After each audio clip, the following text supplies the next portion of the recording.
noticed the number change and whatnot. I'm sure the Huntley situation very important to you. How did that decision to change the number for the day kind of come about, and how meaningful was it for you to have the sort of game that you did? Yes, sir, absolutely. So Coach Huntley was my coach for 4 years at high school, and I played for him in the club, and just the toughest guy I've ever seen, toughest mentor, one of the best mentors I've ever had. Played the game the right way, his son played the game the right way, and so I've always looked up to the Huntleys. Wearing number 18 for him today on Homewood was the greatest honor I've ever had in lacrosse. Never had a better one. And to get a win and really get going, I mean, it makes me emotional, honestly. That guy's one of the best players ever, so I just so honored to be able to wear that today. What were you starting to see there in the fourth quarter that got you going there, and that really early quarter with the 3 goals there? You know, I just kind of took my opportunities. My teammates made me a lot better today. It wasn't me. And going back to Coach Johnson said, be the best teammate you can be. Don't be the best player. You can be the best teammate. And, you know, I was trying to find open space the whole day, and luckily my teammates found me. So I had 3 assisted goals and only 1 unassisted. So I just tried to be the best teammate I could be, and my teammates found me.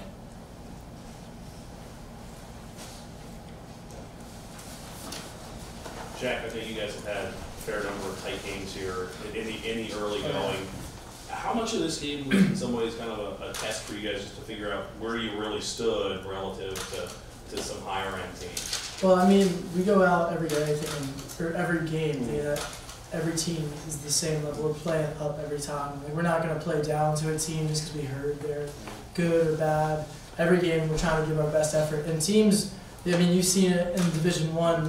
The teams that were considered bad are now getting like real competitive. So we just prepare every day, and we want to go out there and play our best effort every time we go out there. Overall, were you happy with the level of play you guys were able to achieve? Yeah, I think we played very well, very consistent. We held Hopkins back, and we fought through adversity throughout the whole game. So it was really cool to see our team come together and like drive the way we did, and like really compete out here, especially in my hometown, Timmy's hometown. So what did you see specifically defensively against them that you thought you could take advantage of in this game, even coming in? So we saw they're a great team. They have a great defense. We're really well coached by Coach Pezzulla and their staff. It's just unbelievable. So kudos to them. They did a great job. So it's tough game playing against a team like that. But, you know, you try to find every advantage you can. Off-ball stuff is what we were looking for, and like I said, I was just trying to find my niche as being an off-ball guy today. I usually like to think of myself as an on-ball player, but today I was just trying to be a better teammate and open up lanes and just try to trade open space and finish my opportunities. Just about the game, I thought, you know, I was so proud of our guys. I mean, wow, what a battle we've been through already in just 4 games, 4 weeks. Losing a couple guys to injury, and you know, other guys have had to step up, and that's what we discussed. And you know, to see a guy like Jack Pezzulla step up the way he did and make saves, and we know he's capable. He just had to gain confidence, and I think last week helped him gain that confidence, quite honestly. And he's played here before with high school, so that was a bonus for him. And just you guys stepping up all over the field and making plays. You know, it wasn't pretty at times. You know, they controlled the face-off X pretty good. But in the same vein, I thought we continued to battle. Down a couple goals, you know, 2 goals early, battled back to tie it up. They scored 2 right out of halftime, and then we buckled down. Our defense has been, you know, the brunt of a lot of conversation lately, and it was just great to see those guys step up and play their tails off. And Jack Pezzulla to be the closer in the cage. It was just, I can't be more proud of what they're doing. And obviously the coaching staff and preparing them. Coach Metz with the offense, Joe Martin with the defense. But the offense, I tell you, they get possessions, they get opportunities, they can put points on the board, and they continue to do so against a very good Hopkins defense. So, you know, down the stretch, I thought it was a, you know, a little dicey at times. Some of the, you know, I don't think we were handling the pick play very well. But in the same vein, I thought one of the biggest plays of the game, I thought, was we actually had a timer on, and they pressed leaving the goal, which was big for us to be able to finish. So that got us back up too. So really proud of the overall effort. Excited that we came up here and we're able to get the W and against a very good team, and just looking forward to the next challenge this week. Timmy was just in here, we were talking about the number change this week for him. When did he ask you about doing that, and did you sense that this was a really emotional type of situation? Yeah, Coach Hunt's means so much to the lacrosse community, and certainly here in Baltimore, having gone to Hopkins and coached the Calvert Hall for the years he has, and the Kelly family being coached by him, Brian being the head coach there. And he contacted me 2 weeks ago and said, "Coach, would it be okay if I wore number 18?" I said, "Well, I gotta check with NCAA and all the bells and whistles." Once they said it was okay, I let Coach Pezzulla know 2 weeks ago that it was going to happen, so he was fine with it. And it's it was an emotional thing for him, I think, and to go out and perform the way he did, it was pretty special. Coach, did you want to kind of slow it down against these guys, or did you want to run with them? What was your strategy coming in? That's a great question. I think for us, I think we're capable of running, of playing a fast-paced, up-tempo game. I think what we're trying to do is manage the game better. We're trying to teach the attack in particular to manage the game better. We didn't get a lot of transition today. We got a little bit off the face-off with some loose balls there.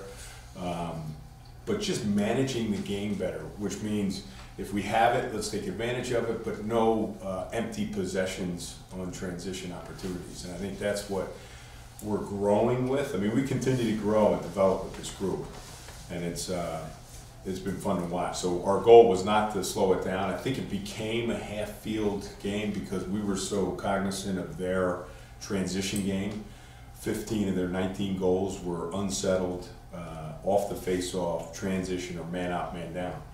So 4 goals for them were in 6-on-6 coming into the game. So for us, it was just like, let's get them in a 6-on-6. Now, we tossed in a little zone early. We did some different things to try to shake the tree, and then we just settled on man-to-man after the first quarter, and we played them tough. As I said, made some mistakes on the pick plays, but overall, really gutsy effort by the defense. To build off that, was there a little bit of a know-the-knowns type situation there with Stanwyck and Timmy and Mar in particular? Yeah, I think honestly, those 3 guys we knew. I didn't realize how powerful Cole Williams is. I mean, he's an absolute beast. And I had to make a switch, and I put Mike Nathan on him, transfer from Colby College. And he comes in and plays like a man. And I was, all of them played well together, but holy cow, for that guy to come in and hasn't started all year, pulled him right off the bench when I saw the matchups. I didn't feel right with the matchups, and once we went man-to-man, it was all him. He's our 6'3", 6'4", tough, physical kid. I told him, you have to play angry. He's such a nice boy. He needs to play angry and flip that switch, and he did. And he came off the field after the game and said, "I told you I could play." So, really proud of him. After the last couple of weeks with, surviving basically. Sure. I mean, were you happy to have this sort of showing, just in terms of being able to demonstrate that you guys were able to make a leap from week 3 to week 4? And I think everybody talks about the early season and starting games early in the year, and I'm a big proponent of it. Teams want to come down and play us, not only for the RPI and strength of schedule, but for the weather. We've had a little dicey weather, and I kept telling the guys, I said, look, we're going to get better. We just have to get better one step at a time.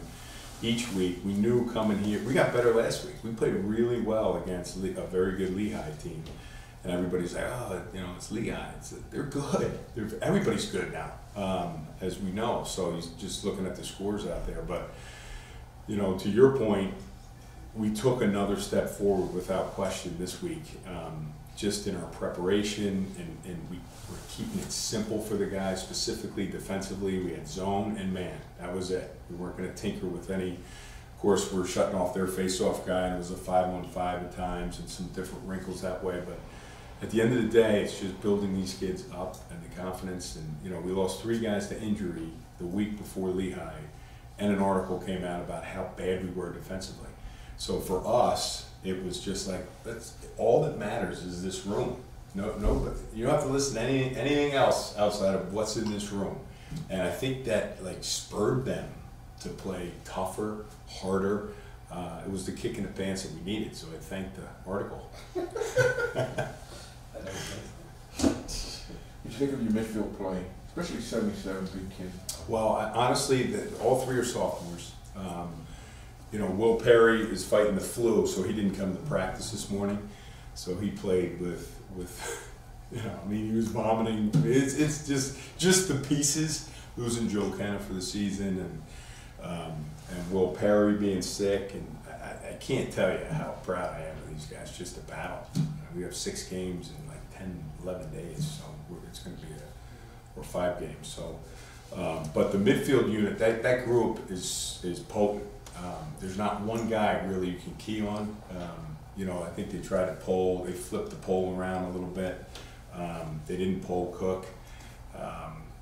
You know, they had a poll on Perry because he's a great shooter. Then they put the poll on Anderson as well. But they played, answer your question, they played really well off of each other.